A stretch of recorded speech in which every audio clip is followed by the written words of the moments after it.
105. dzień naszej podróży poślubnej z Katowic do Australii. Dalej osobno, ale z tym samym celem. Ja wraz z Piotrem zmierzam do mauzoleum doktora Ambedkara, jednego z najważniejszych twórców indyjskiej konstytucji. Po drodze zanurzamy się w codzienność miasta, lokalne przekąski, uliczne stoiska, zapachy i hałas, który definiuje tę metropolię. Tymczasem Kuba ma własne przygody w Kazachstanie. Idzie pieszo na lotnisko, walczy z chorobą, czeka na wizę i próbuje odnaleźć się w zimowej rzeczywistości, licząc, że wreszcie do nas dołączy. To dzień pełen kontrastów. Historia, chaos, muzyka, przypadkowe spotkania i absolutnie nieplanowane momenty. Od ulicznego wesela po lekcje codzienności w Indiach.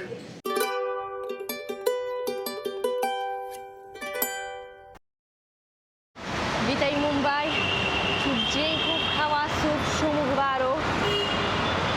Nasz kolejny dzień tu.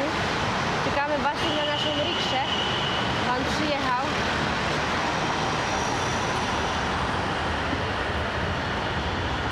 Hello. I update, moi drodzy, jest taki, że Kuba dostał wizę. Nawet nie wiem o której godzinie, czy w nocy, czy nad ranem. W każdym razie już pewne jest to, że przyleci, ma kupiony bilet, o pierwszej w nocy ma samolot, tak samo jak my tego dnia, kiedy mieliśmy być razem. No i już rano się będziemy widzieć, także cieszymy się bardzo. Jest to bardzo duża ulga, że się w końcu będziemy mogli spotkać, będziemy mogli być już razem i już mam nadzieję, że nigdy nie powtórzy się taka sytuacja. A teraz jedziemy właśnie tutaj. Iskon Temple Yuko. A także planujemy zobaczyć Silver Beach, plażę, która znajduje się też nieopodal nas. I zobaczymy, co ta plaża sobie skrywa. Śmiejszy ruch.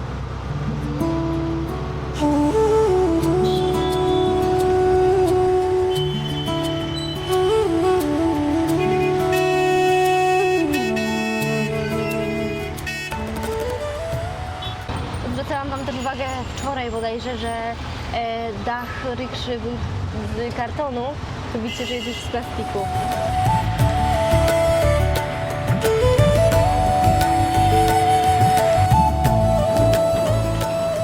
Piotr ustawił adres na taką restaurację, którą znalazł na internetach, w której chciał zjeść właśnie jakieś dobre jedzenie, znalazł to w internecie. Bardzo mu się spodobało. No i się okazuje, że kiedy wchodzimy do środka, tam jest wedding party. No i niestety jest wyłączona ona z użytku dla osób z ulicy, także zobaczymy, co się było dalej i gdzie będzie nasz pierwszy przystanek. Ale ogólnie chyba tendencja jest podobna jak w Europie, że wesela dzieją się głównie w weekendy, bo i wczoraj słyszeliśmy bardzo dużo takiej muzyki, zresztą sami widzieliście. I dzisiaj też już nawet z naszego pokoju w hostelu słyszeliśmy bardzo głośne bębny i całą sekcję denton. Także wesele, wesele, wesele. Tu już pierwsi nowi subskrybenci dzisiejszego dnia. Także wy ludzie też pamiętajcie o subskrypcjach. Bierzcie z nich przykład. Kolejne wedding party. No ja myślę, że wszystkie takie nieprzyuliczne knajpki będą niedostępne. Ale spójrzcie, to jest w ogóle też ciekawe, że tutaj ludzie tak sobie po prostu siedzą na chodnikach bądź leżą. I takie, wiecie, no mi też się zdarzyło w Polsce, czy siedzieć na chodniku, czy leżeć gdzieś na ławce, czy na jakimś murku, ale było to niemile widziane i wszyscy się podchodzili i pytali, czy wszystko ok. A tutaj to standard.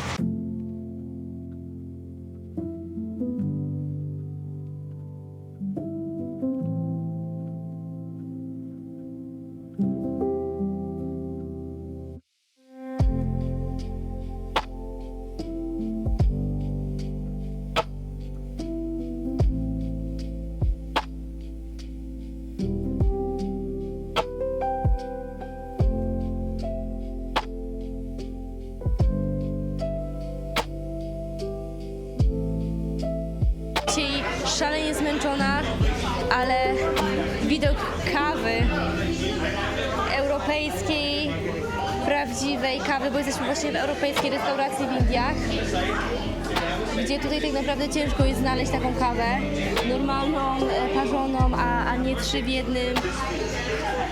To jest wspaniałe. Naprawdę to jest dla mnie taki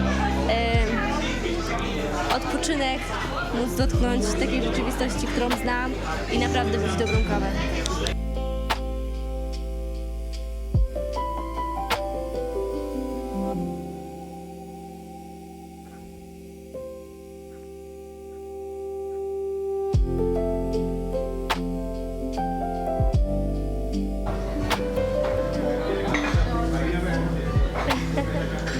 Koń napełnia swój żołądek.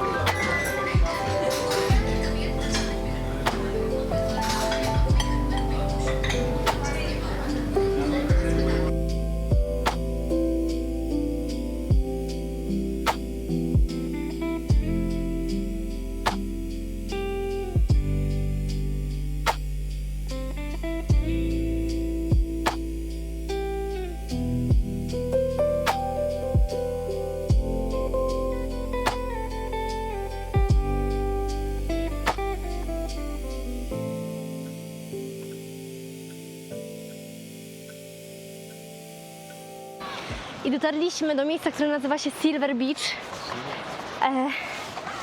Nie do końca wiadomo skąd ta nazwa, ale przypuszczenie jest takie, że to ze względu na jasny piasek, który się tu znajduje. To jest w ogóle bardzo ciekawe miejsce w całym Mumbaiu, bo jest to jedna z mniej zaludnionych plaży. Widzicie, jest raczej dzień wolny od pracy, a tłumów tu nie ma jakoś bardzo dużo. Tam idzie taki bardzo ciekawy pan, ubrany w niesamowity sposób z brzęczącymi bransoletami. I mając porównanie z tą wczorajszą plażą, to tutaj już nie unosi się żaden taki nieprzyjemny zapach. Śmieci też jakoś nie widać.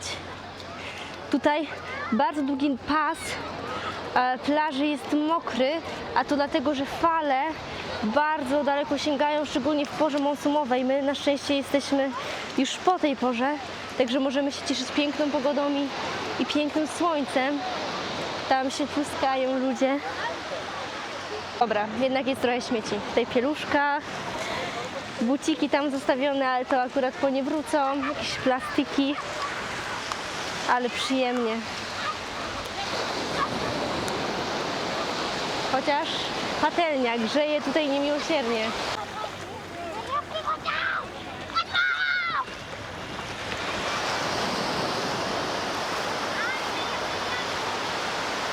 Może tutaj też zauważyć, że pomimo tego, że jest tu naprawdę gorąco, to tylko pojedyncze osoby widać w wodzie, a to też za sprawą tego, że pływanie tutaj jest dosyć niebezpieczne, bo prądy są naprawdę mocne i potrafią naprawdę bardzo ciągnąć, dlatego lepiej być ostrożnym, szczególnie właśnie w tej porze monsunowej, bo to ogromny żywioł. Słuchajcie, mnie to rozbraja, że podchodzą ludzie, którzy oczywiście chcą zarobić jakieś pieniądze, bo to jest ich styl życia. Podchodzą, chcą zrobić zdjęcia i tak dalej, ale jeśli mówisz im thank you, no, to bardzo często jest tak, że to się nie kończy na tym, że oni mówią okej, albo nie nagabują, chyba że się jedzie autem i podchodzą i chcą ci sprzedać kwiaty czy coś, ale tutaj są po prostu ciekawi i to rozmowy, pokazywanie miejsc, które warto zwiedzić, to wszystko z takiej życzliwości, troski, ciekawości. Oczywiście nie wszyscy, ale większość ludzi, których tutaj spotykamy, są właśnie tacy i ja się czuję taka spełniona w tym. Wiecie, w końcu mogę rozmawiać. W końcu gdzieś tam się czuję bardziej swobodnie w angielskim, też tym bardziej, że wiele osób nie mówi płynnie. Więc my startujemy z podobnego poziomu, używamy podobnej puli słów, więc jest po prostu łatwiej. Także budują mnie takie sytuacje i też oni mają taką, nie wiem czy nazwać to dobrą energią, ale po prostu jakby czuć taką autentyczną życzliwość.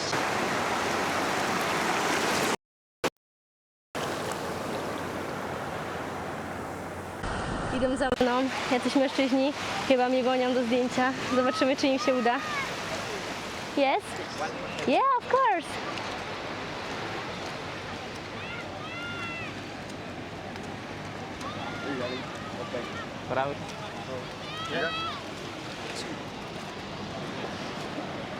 No i dostali czego chcieli.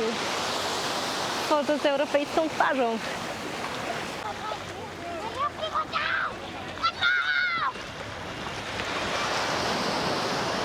Idziemy właśnie do Iskon Juhu, czyli do świątyni Hare Krishny. Jest to ogromna świątynia, która jest bardzo ważnym miejscem tutaj w Indiach, dlatego że znajduje się tu nie tylko wiele wyznawców, ale także w tym miejscu mnóstwo osób zjada posiłki absolutnie za darmo. W ogóle ruch Hare Krishny jest tak naprawdę na całym świecie obecny i właśnie w miejscach, w których Krishnowcy są obecni, bardzo często serwowane są darmowe posiłki. A sam akronim ISKCON to tak naprawdę skrót od International Society for Krishna i to słowo, którego nie wiem jak wymówić, Consciousness. W każdym razie po polsku to jest Międzynarodowe Towarzystwo Świadomości Kryszny. No i w latach 70. Założyciel właśnie tego ISKCON-u przybył tutaj do Mumbaiu z takiego pragnienia, żeby zbudować świątynię blisko morza. Tylko że w tych latach 70. to miejsce wyglądało absolutnie inaczej. Tak samo jak w wielu krajach na świecie. Tutaj nie było nic. To było dzikie, podmokłe terytorium z dosyć słabą reputacją. Także znalezienie tutaj ziemi też było bardzo trudne. A ludzie, którzy ją dzierżyli, byli też nieuczciwi i oczywiście chcieli oszukać każdego, kto chciał tutaj ziemię kupić. Według kronik ISKCON-u sprzedawca ziemi próbował wyłudzić dodatkowe pieniądze. Pojawiały się również groźby, zastraszenia i procesy. A mnisi Hare Krishna przez wiele miesięcy po prostu spali na plaży, bo nie mieli najzwyczajniej w świecie gdzie mieszkać. I wtedy Prabhupada miał powiedzieć: zbudujemy tutaj świątynię, choćbyśmy mieli czekać latami. Czekali 8 lat. W tym czasie wierni gotowali chodliwe posiłki, kwestowali, organizowali festiwale na plaży i powoli budowali coś, co dzisiaj jest monumentalnym kompleksem i co również mamy nadzieję dzisiaj zobaczyć. A zobaczcie, tutaj po drodze mijamy chrześcijańską kapliczkę.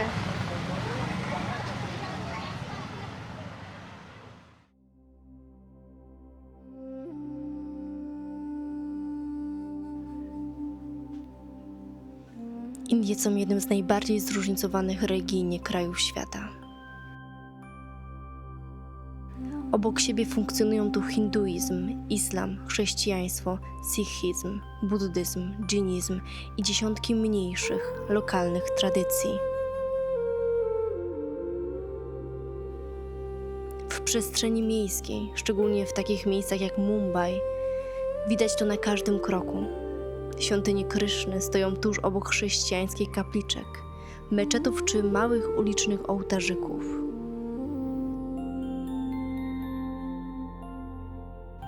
Największą religią pozostaje hinduizm.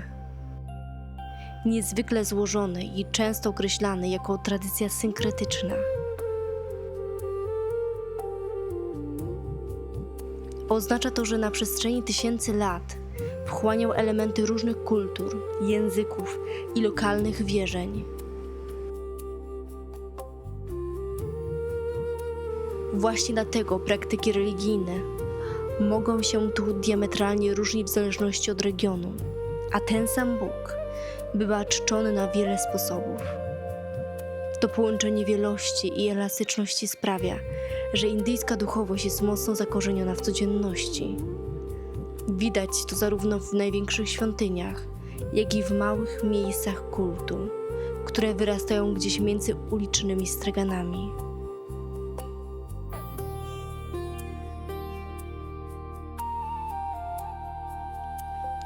Dla wielu osób to dowód na to, że religijność w Indiach nie jest zamkniętym systemem, lecz żywą, ewoluującą częścią kultury, która zawsze czerpała z różnorodności.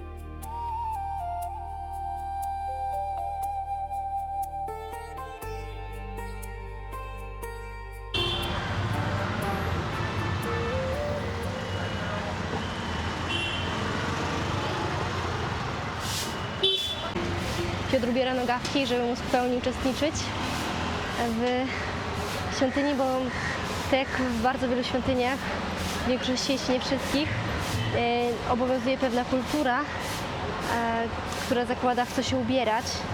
No i tutaj mężczyźni powinni mieć długie nogawki, tak samo jak kobiety. Także ja mam, Piotr też ma.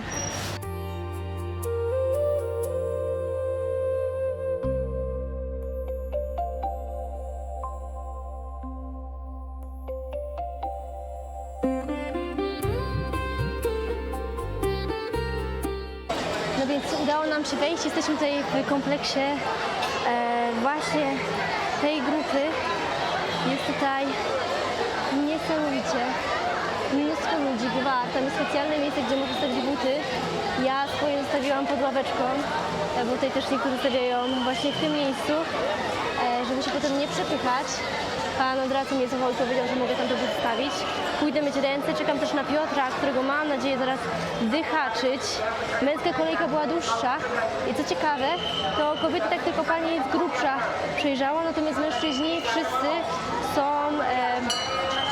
też sprawdzani takim czujnikiem, nie wiem w sumie czego, ale jakimś czujnikiem. Także zaraz zobaczymy, czy tutaj Piotr gdzieś się znajduje.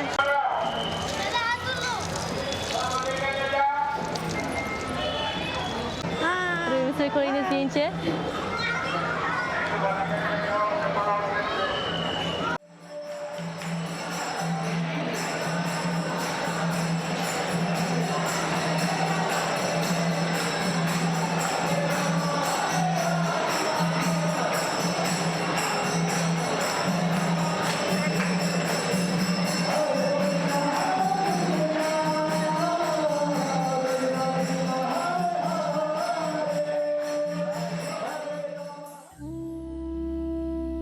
Świątynia Sri Sri Radha Rasa Bihari w dzielnicy Juhu w Mumbai to jeden z najważniejszych ośrodków Międzynarodowego Towarzystwa Świadomości Kryszny, znanego jako ISKCON. Kompleks zajmuje kilka akrów terenu tuż obok plaży Juhu i stał się charakterystycznym elementem nadbrzeżnego krajobrazu miasta. W jego skład wchodzą główna sala modlitewna, miejsca do medytacji, przestrzeń na wspólne posiłki, szkoła, biblioteka oraz zaplecze dla tysięcy odwiedzających dziennie. Centralną postacią kultu religijnego jest Krishna, jedno z najważniejszych wcieleń Boga Winszu w hinduizmie. W tradycji winszuickiej Krishna jest uznawany za najwyższą, pełną formę boskości, opiekuna, nauczyciela i źródło duchowej miłości.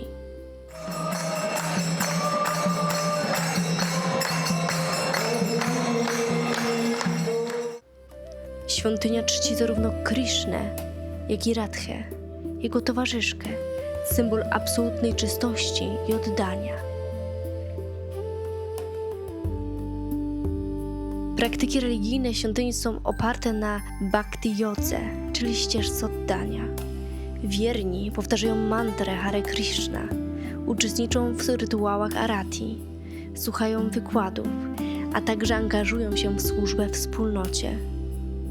Ważnym elementem codzienności jest tutaj prasadam, posiłek ofiarowany bóstwom, który następnie rozdaje się wszystkim odwiedzającym.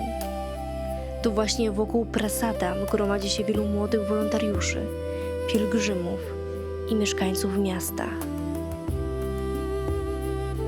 Dla wyznawców ruchu Hare Krishna świątynia pełni funkcję duchowego centrum, miejsca nauki religii i praktyki medytacyjnej.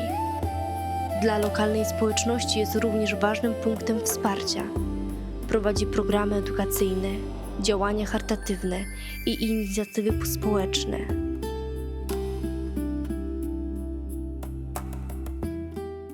Zgubił swój numerek odbytów, także teraz pan będzie próbował mu oddać. On szuka zdjęcia, żeby mu pokazać, które to są buty. Oczywiście nie zrobił zdjęcia temu numerkowi. Zobaczymy, jak to się rozwiąże. Że nie wiem, jak to się stało, ale mój numerek leżał tam na ziemi za tym typem. Ja mówię, o, tam jest mój numerek. No i oddał mi kapcie. Mówię, okej, Hare Krishna. No, ADHD jak nic.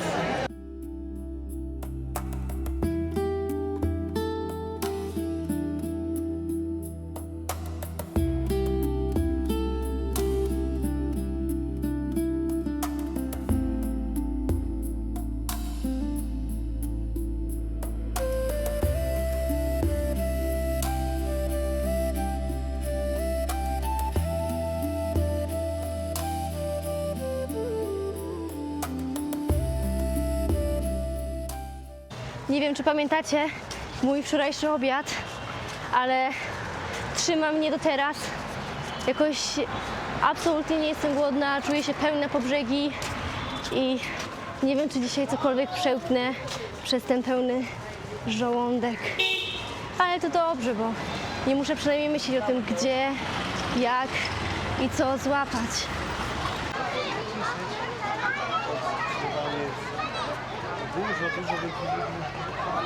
Która zatoczyła koło.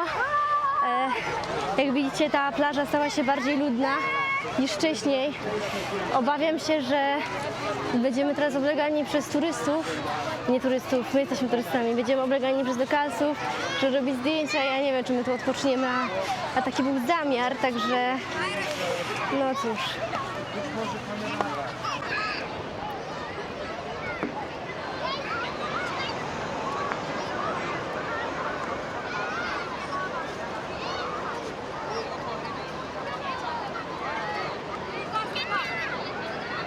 Wiecie co, siedzimy tak sobie na plaży i jak weszliśmy tutaj z powrotem, zobaczyłam ten tłum ludzi i też jeszcze okazało się, że muszę coś dograć dźwiękowego do filmu, który właśnie na lotnisku montuje Kuba i potrzebuję jednej ścieżki dźwiękowej. Tak miałam cały czas to w głowie, że ta ścieżka, którą sobie obraliśmy i ten sposób na życie, na ten najbliższy rok, 2 lata, jest piękny, ale jest też wymagający. Że naturalne jest to, że chcemy zatrzymać czas, zamknąć go w klatce, żeby móc do niego wrócić, żeby nie pozwolić sobie wyrwać go niepamięci. A z drugiej strony stajemy się stratni o to, co jest teraz. I bardzo trudno to wybalansować, bo z jednej strony, kiedy nagrywamy, kiedy robimy zdjęcia, kiedy próbujemy to ubrać w formę, która będzie ładna, przystępna, dobra, i tak, żeby coś przetrwało, musimy pozwolić czemuś innemu umrzeć i odejść w takiej chwili bezpowrotnej, która pozwala na to, żeby coś stało się powrotne i niezniszczalne, dopóki nie usuniemy tego z kamery czy z aparatu. Zachodźże słoneczko, skoro masz zachodzić, bo mnie nogi bolą po tym świecie chodzić, bo mnie nogi bolą po tym świecie chodzić. Nogi bolą chodzić, a serce boli bić. Zachodźże ty świecie, skoro masz zachodzić. Zachodźże ty świecie, skoro masz zachodzić. Pycho ludzka, pycho, co w ręku śmierć trzymasz, ucałuję ziemię za wszystkie cierpienia. Ucałujmy ziemię za wszystkie cierpienia, za takie jej piękno i życia dar boski.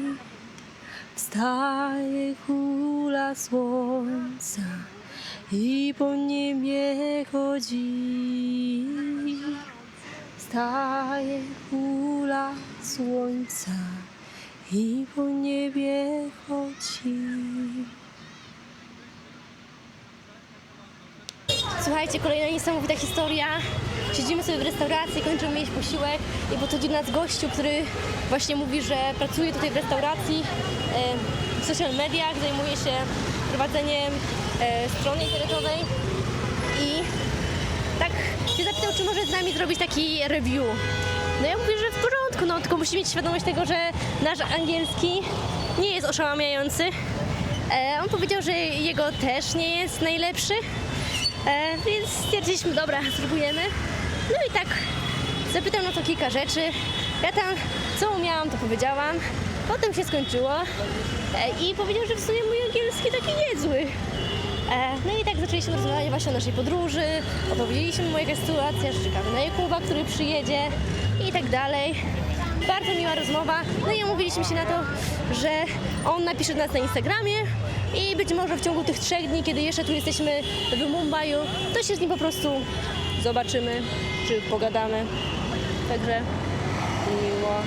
और एक petrol pump पर लाइन लगी हुई है gas.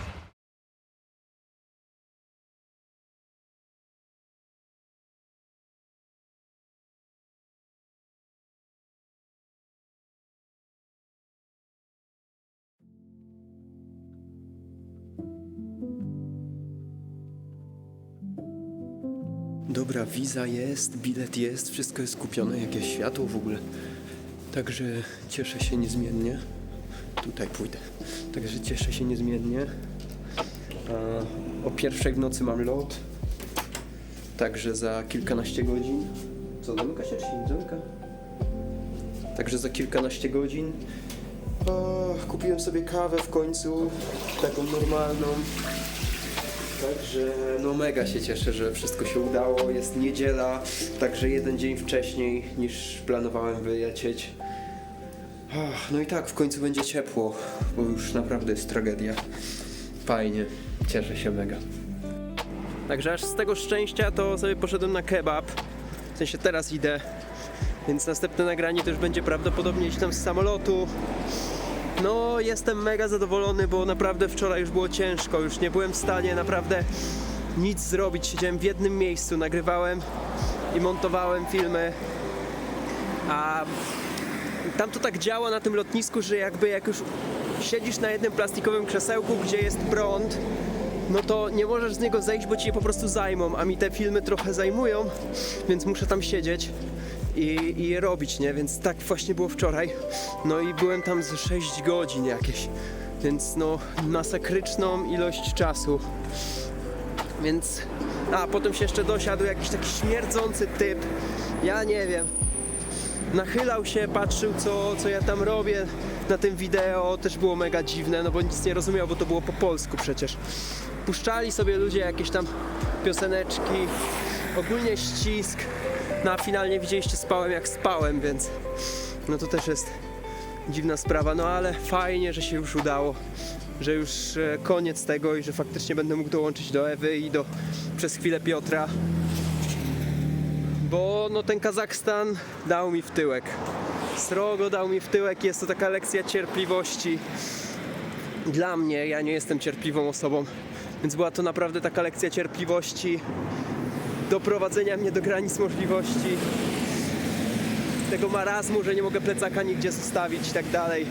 Najtańszy hostel 8 km stąd. No, przetrwałem i tak jak ktoś w komentarzach napisał, i trzeba żyć dalej i robić dalej rzeczy.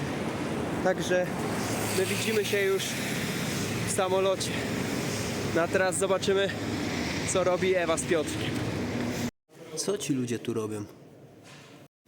No a z racji tego, że to jest czas pożegnań, no to będę się musiał pożegnać ze swoją niepokaźną bądź co bądź, ale jednak mimo wszystko kolekcją zapałek. I proszę spojrzeć. Tu są wszystkie, które udało mi się znaleźć od Aktału po Bajkonur przez Aktobę. Także 2500 km. Można powiedzieć co 700 km znajdowałem paczkę zapałek. Ton Nie, ta była pierwsza. To pamiętam. I potem znalazłem tom. Chyba jak wdepłem w takie błoto z tym laczkiem, to nie wiem, czy ktoś pamięta. Ja już słabo dlatego to nagrywam. No i te dwie już nie pamiętam gdzie.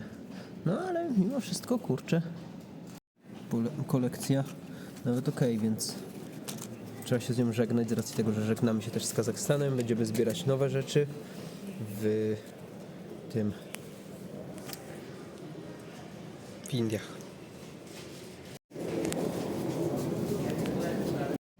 No i tutaj była ładnie kolejka ustawiona, ludzi, nikt się nie wpychał, także to jest spoko. Znaczy niestety przy oknie ja się trochę boję latać, ale to nie będę patrzył. Powerbanka mi wzięli, jeszcze na odchodny ten Kazachstan mnie tak poczęstował. Zamiast ilość miliamperów była dobra, tylko po prostu tam 116 tych M coś tam. Miało być niby 100, ale przedział jest 100 do 180 z tego co czytałem. Ale oni akceptują tylko 100 z jakiegoś powodu, więc mi wywalili powerbank za 250 zł. No, już mi się nawet nie chce wkurzać. Grunt, że lecę. Z tym chłopem lecę. I z wieloma innymi. Dobra.